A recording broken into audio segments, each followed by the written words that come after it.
people, how are you all doing today? Thank you for coming back to the channel, and in case today is the first time you're coming across this beautiful face, thank you for clicking in. My name is Ollie and this is Ollie's Face. Please do well to subscribe and turn on the notification bell for more amazing content. In today's video, I'll be sharing some of the things you need to do, or the list of things you need to do as soon as you land in the UK. Okay, I know that very soon January people will be joining, May, all of them, they'll be coming. So just sit down, watch this video so that you get an idea of the things, or just make a list of the things you need to do once you arrive the UK. Please don't forget to subscribe to this channel. Don't forget. Okay. So the number one thing you must do when you come into the UK is prayer. You must pray. You need to pray. Like, this has to be the number one, okay? Because we cannot do anything without prayer. Prayer is very, very important, okay? Even whether you're a Christian or whatever you believe in, you must pray, because without prayer, you're gonna see shege, okay? So prayer is very, very important. When you come into the UK, you need to pray. You need to commit everything into the hands of God. You know, coming into a new country, you're not coming to, you don't want to find things difficult. You don't want to experience hard life. You don't want to experience difficulties, okay? So you just have to pray. You know, command the land to obey you, command the land to be fruitful. Prayer does not mean the challenge will not come, but it means God will make it easier. Do you understand? So with prayer, God will make things easier for you in the land of the UK, okay? So the next thing you need to do is getting your BRP. Okay, your BRP is very important. That is like your permission to stay in the country, okay? Because the visa, the vignet, the stamp on the visa is not even the visa, okay? The visa is the BRP. That is what gives you permission to stay in the UK. Without the BRP, you can't, like, the BRP is your authority here, okay? Let me just say it that way. So once you land in the UK, if possible, just go from airport and collect your BRP. But in a case it's not possible, just go the next day or the next working day from when you arrived and get your BRP, because it is really important. So the next thing you need to do is getting your accommodation sorted, okay? It's only a few people that are lucky to get accommodation, get their own accommodation right from their home countries where they're coming from, okay? Aside that, people usually book Airbnb, some people book hotels, some people make plans to stay with a friend or whatever, okay? But when you arrive and you've gotten your BRP, you need to start making plans, okay? Because some people, maybe they agree to accommodate you for 2 weeks or for 1 month.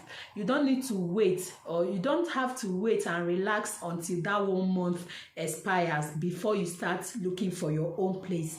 You need to start making plans as early as possible, especially with the housing crisis going on in the UK right now. In fact, you need to start planning, start booking for viewings from your home country before you arrive. Let's say you're arriving on the 12th of next month. You can still find viewings, okay, that will fall in within that period you'll arrive, so that once you come in, you start going for viewings. You don't need to wait until when your hosts tell you to leave the house before you start looking for a place, okay? So you need to make sure you put your accommodation in place. You don't need to wait, because now code is coming, you don't want to sleep outside under this code. And one thing I've noticed in this UK is that when they tell you, like, the deadline is their deadline, and nobody wants to do anything free in this country. So plan and plan and plan. Make sure you put your accommodation in place, okay? But in a case you did not sort it before coming, just make sure that once you come in, you start, just be on your toes, start sorting your accommodation, okay? So the next thing you need to do is locating your school. You need to visit your school, find out the routes that will be easy for you, find out the bus numbers, the everything, you know. Just make sure that you get acquainted with the routes, the way the bus you'll be following and all that before the resumption. Another thing you need to visit the school for is your enrollment. I know that some people find it difficult to enroll by themselves, either system giving them issue and they couldn't do some things by themselves. They had to go to school. You attend induction. Induction is very important as well, because it's during induction that, you know, they will introduce your lecturers, you know, all those meeting and making friends. Yeah, induction is also important. Another thing you need to do is getting your SIM card. Remember, I'm saying this in no particular order, okay? Because even the SIM card, you can get your BRP and your SIM card the same day. You can even go to your school the same day. It just depends, okay? I'm just saying it randomly. So you need to get your SIM card, of course. When you come in, you need to start making calls. You need to do some things, register some things, even getting the accommodation. You need a UK line, because it also helps. Sometimes when you don't put a UK line, they won't even talk to you. But when they see a UK line, they will say, okay, maybe this person is already in the country, okay? So you need to get your SIMs. There are different types of networks in the UK. There is the Vodafone, there is O2, there's EE, there's 3. And some of them have very good packages, okay? So you can check out and know the one that will be very good and comfortable for you to use as well. Another thing is opening an account.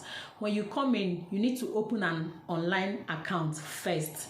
The advantage is when you open an online account, you can print the statement and be using it as your proof of address, okay? You know that most things they do here, they require this proof of address, okay? So that's why when you come in, you can open an online account immediately. Like me, when I arrived, I opened my Monzo immediately that same day, even without collecting BRP first.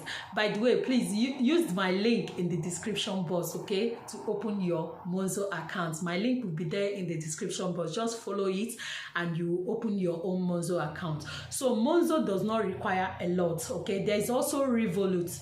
It's also an online account, online banking, okay? So for you to open a Monzo, you just need the address of where you're staying, okay? Maybe the Airbnb or the friend you're putting up with. Just put the address and put your details, date of birth, that's all.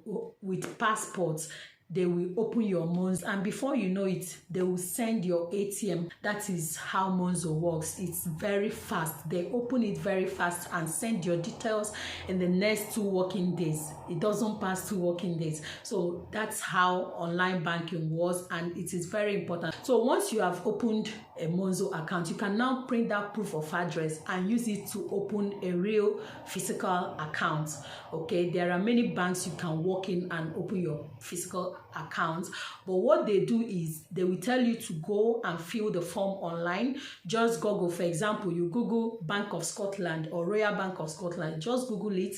It will take you to their platform. Then click on it. You will see there are different types of accounts, personal, classic accounts and all that. Just click on the one you want to open, fill out all your forms, submit it, okay? It will send you an email, send the reference to you. Go to the bank with your proof of address and your BRP. Give it to them, they will scan it. That's all. You have opened your physical account. But remember, you cannot open the physical account without proof of address, which is why you need to open an online account first. It is easy. Both ways, they are so easy, like seamless.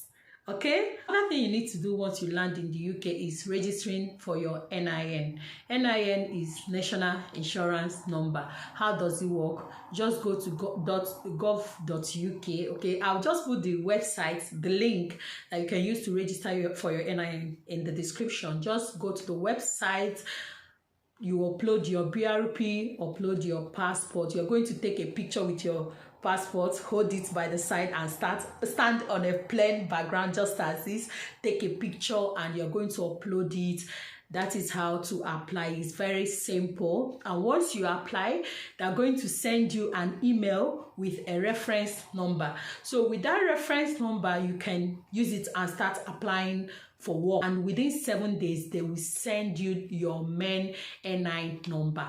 It doesn't take time, it takes less than 7 days, and they will send the NI number to you. Remember, the number is very personal, so you don't need to share it with just anybody except your employers. Okay, so that is the next thing you need to do. After that, you register for your GP. Registering for GP is not difficult as well. Just Google GP near me. Okay, anywhere you are, just Google GP near me and you see lots and lots of GPs around you. Most times they are very close, less than 1 mile, some 0 point something miles. They're just everywhere. Okay, once you see them, you walk into anyone close to you. When you walk in, they will give you the form. You can fill the form immediately and give them, just submit it, return it to them, or you can take the form home. Once you fill out the form, you return it to them. That's all. They will register you. Another thing you need to do when you land is to get your bus card. Okay, although I've met a few persons who don't like the idea of bus card, but it's actually economical for a student. Okay, especially when you're a student and you need to go to classes 3 times, 4 times, even twice a week. Because if you go to classes twice a week, you go to work, you go to some other important places, paying or buying for tickets daily might actually be like over expensive for you as a student. Okay, so it's better to buy the bus card. Using a bus card is actually cheaper than buying a ticket, except you are living somewhere close to your school. You can walk to school and you don't go out every day. Do you understand? So if you don't go out every day and you don't use bus to school, then you can forget about bus card. So the next one you need to do is to start looking for a job. Okay, I know that most people were waiting for me to say this. You can start looking for a job even before registering with a GP. Okay, remember, this is in no particular order. Okay, so just start looking for job. Of course, you've spent a lot and bills are coming, they will still come. Okay, so you just need to start looking for jobs, temporary jobs, whatever jobs you can lay your hands on, and survival jobs, whatever. Okay, so one thing I like about this place is that there are jobs. Okay, there are jobs for everyone. Okay, there are jobs for everyone. It's just you. Are you ready to work as a person? Are you ready to work? Are you ready to work? That is the question. Okay, so that is it. Just start applying for jobs because once you have your NI or the reference, you can now start applying for jobs. Okay, so the last thing I would like to say is not for everyone. It's for those that have kids. Okay, so the next thing you need to do is to register your children in school. Okay, that is another thing you need to do as a parent or as a guardian. You need to register your child in the school. And to make this easy, don't go through the council. Okay, I am telling you this now, okay, out of experience, although I didn't even rely on them. But don't even go through council to start writing for school placement and everything. They are going to disappoint you. Okay, so they take time to respond. That is just it. They take time to get back to you, and that will make everything prolong. Okay, for you to get your children registered in school as quick as possible, just go to the school, walk into the school. There's this thing called catchment. Okay, so once you have your postcode, you can put your postcode on Google. If you don't know the schools around your catchment, mostly is the ones closest to you. They are the ones in your catchment, but not all low ahead. So you might see another one, you go there, they will tell you it is not in your catchment area. So for you to know the ones that are in your catchment area, you can Google it, search it on Google, you'll find it. You find a school. So you just walk into the school in your catchment area, tell them you want to register your children in school. They will collect their details first. They will ask you their date of birth. After that, they will now collect your own phone number and email address. Okay, they're going to tell you that they will check if there's a space in the classroom or in the classes, as the case may be. So then they will call you or tell you to, yes, there's now a space, come and take the form. Yeah, but I've seen ones that actually gave me the form first to go and fill. Some even gave me the link where I will go and find the form and fill. It just depends, okay? But in all of this, what I'm saying is just go to the school to register your child. Don't go through any council. Council is gonna delay you. It's gonna delay you, okay? Just go to the schools and get their forms. Just go there in person. Okay, so that will be all for this video. I hope this video is helpful. Thank you for watching, and I will see you all in my next video. Please don't forget to subscribe. Bye.